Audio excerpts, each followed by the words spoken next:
कि हमारे सामने लोकसभा और विधानसभा चुनाव 2029 है।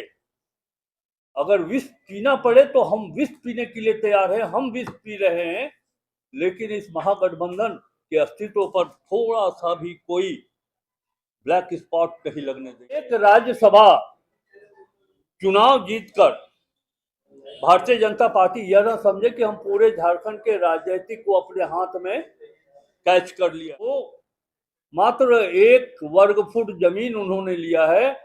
पूरा झारखंड की राजनीति महागठबंधन के हाथ में थी, है और रहे। प्रदेश अध्यक्ष जी के नेतृत्व में यह जो संवाददाता सम्मेलन हो रहा है, एक तरह से ये ज्वाइंट प्रेस कॉन्फ्रेंस है, जिसमें हमारे सीएलपी लीडर माननीय श्री प्रदीप यादव जी भी हैं। प्रेस कॉन्फ्रेंस का कारण बहुत ही स्पष्ट है। 2 दिन पूर्व जो राज्यसभा का चुनाव हुआ, जो परिणाम आए, उसके बाद हमारे प्रभारी ने एक बयान दिया और उस बयान के आधार पर हमारा सहयोगी दल, गठबंधन का सहयोगी दल राष्ट्रीय जनता दल ने प्रतिकार के स्वरूप जिन विषयों को रखा है, मैं समझता हूं यही एक मूल आधार है इस प्रेस कॉन्फ्रेंस करने का। मैं आप सबों को बताऊं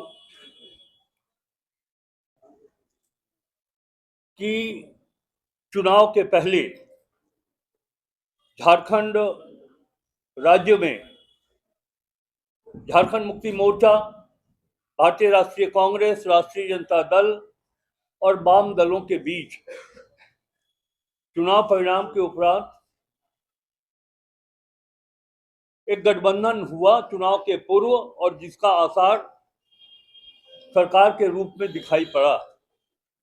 ये गठबंधन चुनाव के पूर्व का गठबंधन है और हम सभी घटक दलों के सामने राजनीतिक लक्ष्य यही है कि भारतीय जनता पार्टी को झारखंड की राजनीति में हम उनका कदम आगे नहीं बढ़ने देना चाहते।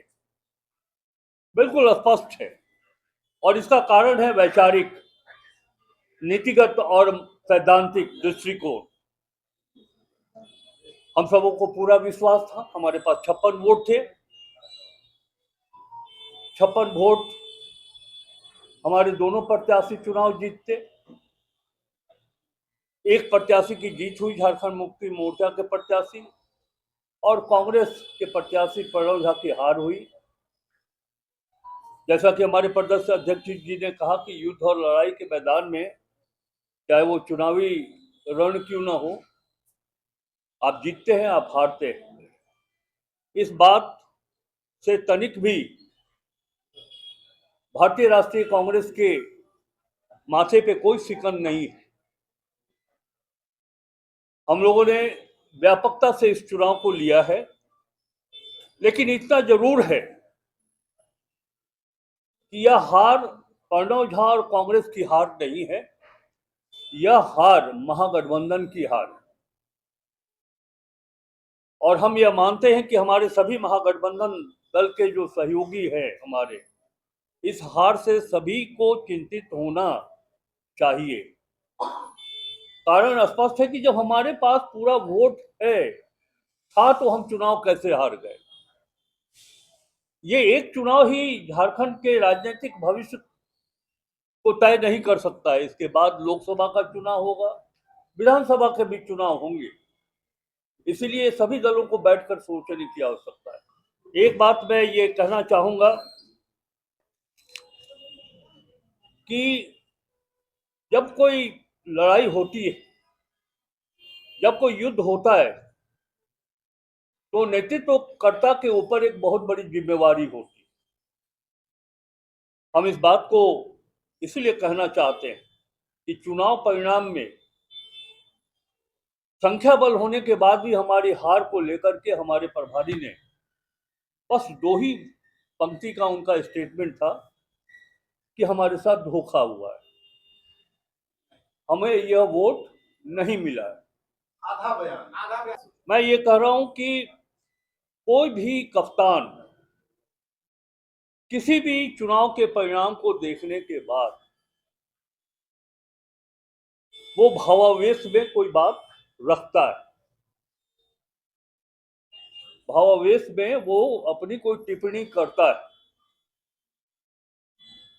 तो मैं समझता हूं कि प्रतिकार के रूप में ये कहना कि अमुक दल का नेता अपने गिरेबान में झांके, कांग्रेस पार्टी का प्रभारी के साथ अमर्यादित शब्दों का प्रयोग किया जाए, मैं इसे सही नहीं मानता हूं।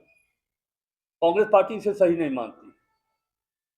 अगर कोई शंका उत्पन्न हुआ उस टिप्पणी के माध्यम से, तो आपको गठबंधन दल के सभी तमाम सहयोगी दलों के साथ मिलकर स्पष्ट करना चाहिए था कि नहीं साहब, हम आपके साथ थे, हमने कहीं कोई अपनी ओर से कमी नहीं होने दी। बजाय इसके कि वो देखें, शोर मचाए शोर, ये गलत है। मैं कह लेता हूं, उसके बाद आप बोलिएगा, प्रश्न पूछिएगा, हम जवाब देने के लिए तैयार हैं। ये गलत है, ये नहीं होना चाहिए। लेकिन फिर मैं ये बात को कहना चाहता हूं कि के राजू सर 45 वर्षों के राजनीतिक जीवन में आर के धवन जी से लेकर के अब तक कई प्रभारी मैंने देखा है, चाहे वो बिहार, एकीकृत बिहार के प्रभारी हों या झारखंड के प्रभारी, माधवराव सिंधिया से लेकर के मोशिना किदवई जी तक, सभी प्रभारियों में अपने अपने गुण थे। लेकिन के राजू सर हमारे प्रभारी हुए हैं तो इनकी ईमानदारी पर, इनके कुशल नेतृत्व पर, इनके कार्य क्षमता के ऊपर न सिर्फ हम सब कांग्रेस के नेता, हमारे कांग्रेस के कार्यकर्ताओं को कहीं कोई शक नहीं है। हम इतना, हमसे ज्यादा आप उतावला हो रहे हैं, आप अपना मतलब बोल दिए ना। उनके ऊपर कोई उंगली उठाना, हम लोग की ओर से कभी ये नहीं कहा गया कि आपके अमुक नेता ऐसे हैं, आपके अमुक नेता वैसे हैं। हम लोगों ने ये बात नहीं कही। हाँ ठीक है, ये प्रश्न कहीं गलत नहीं हो सकता है कि जब हमारे पास पर्याप्त संख्या बल था तो हम चुनाव कैसे हार गए। हम लोग जो सभी विधायक बहुत अल्प सूचना पर यहाँ उपस्थित है और जो नहीं उपस्थित है, हम लोगों का एक एक विधायक, और सबसे बड़ी बात एक बीच में कहना चाहता हूँ, जैसा कि मैंने कहा कि अब तक संसदीय जीवन में मैंने कई प्रभारियों को देखा है, लेकिन के राजू सर एक ऐसा प्रभारी जो मतदान केंद्र के अंदर पार्टी के एजेंट, कैंडिडेट के एजेंट के रूप में बैठे हों, ऐसा मैंने आज तक कोई प्रभारी नहीं देखा है। और वो इतना सख्त, इतना अनुशासन के साथ और कठोरता से अनुपालन कर रहे थे कि जो विधायक कांग्रेस के हैं उनका मत पड़ा कि नहीं पड़ा, बिल्कुल उठ के भागने वाले हैं कहाँ। कि राधा कृष्ण किशोर और हमारी पार्टी बोलती है तो हम लोग हृदय से बोलते हैं। हम लोगों ने कोई आरोप नहीं लगाया। आप बोल रहे हैं चोर बचाए चोर, कांग्रेस अपने गिरेबा में देखे, कांग्रेस का एक एक हमारे एमएलए का वोट अपने प्रत्याशी प्रणव झा के पक्ष में गया। इसमें कहीं कोई शंका, कोई समाधान नहीं है। हम उनके ऊपर कोई टिप्पणी नहीं करना चाहते। हमारी पार्टी, हमारा राष्ट्रीय नेतृत्व,